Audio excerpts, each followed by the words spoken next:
Well, this is the beginning of another year for us. A lot of young faces, a lot of new faces, and that's always the excitement.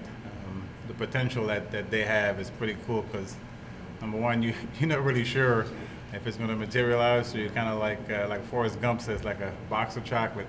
You just never know what you're going to get from the freshmen, but it's also the exciting thing is that they're so full of energy and so excited for the process to begin that we also kind of get caught up in their excitement and then moving forward and then see what we can get accomplished as a team. As always, my goal and our goal is to do better than the previous year.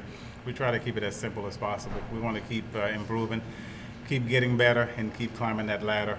We're still young and still a few steps away in our development to establishing ourselves as a competitive, relevant team in this pretty tough Southeastern Conference.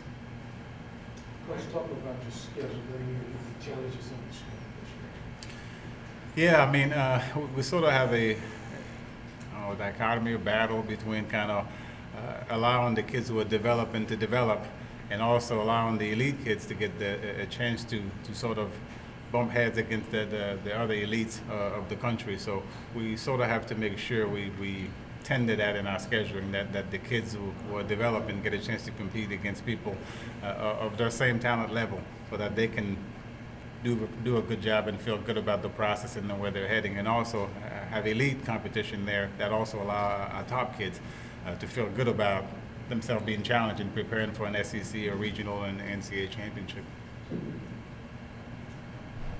Matt, this being your final go-around, I know spring season for you. How do you view this cross-country season and kind of roles that you on the team? I really view it as any other season. My role, particularly this year, is to be the leader and set an example. And I think last year I was not as vocal, and this year I've kind of taken more of a vocal role in making sure everyone's doing what they're doing, keeping everyone accountable for the task each day. In track, you come on in long and shorter races. What do we think you need to do to have a bit more success in other races, get longer, 8,000, 10,000 NCAAs? So I think one of the biggest things is really just consistent training in getting at the mileage. I know in track we focus on a lot of intervals, and cross is a lot of longer, just tempo runs and things like that. So for me, it's keeping my head straight in those long runs as opposed to the short intervals, and that's something I'm working on, and I still am working on now. Even after the 5th year, I'm still got lots of things to work on. For any of the coaches, in a couple of years from now, when you look back, what do you think Matt's legacy will be with this program in the early stages of your tenure here? Yeah, if I may, having an athlete like Matt come in through the process, he came in as a pretty good student athlete and has taken the steps necessary throughout the entire program of his career, and built one step at a time to get to the level that he's at. And I think he puts forth a great example for those athletes that we have coming in, that in order to get to the level that you need to be at, you've got to put the commitment in, you got to put the time in, you got to put the work in to take those strides. And he's a glowing example of getting through the process and finding success in doing so. Just for Hicken, on the women's side, you guys are obviously doing a lot different this year, but the girls that you lost, just sort of talk about the team in general this year, what you expect to see.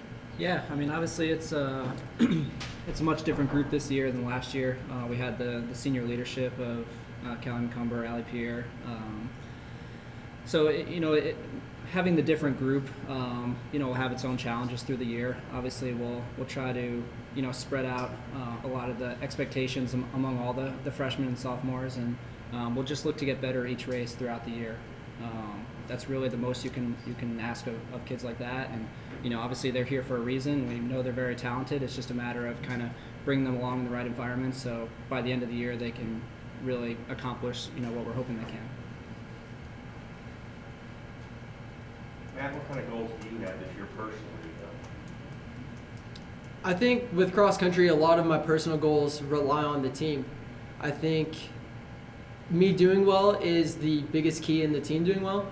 So for me, it's to be a low stick each time I go out and keep the consistency, because I know with a lot of younger guys that we have, there's some inconsistencies within each race. So if I can just be kind of that consistent person each time that they look for that low stick, I think helps me personally, and it helps the team out even more.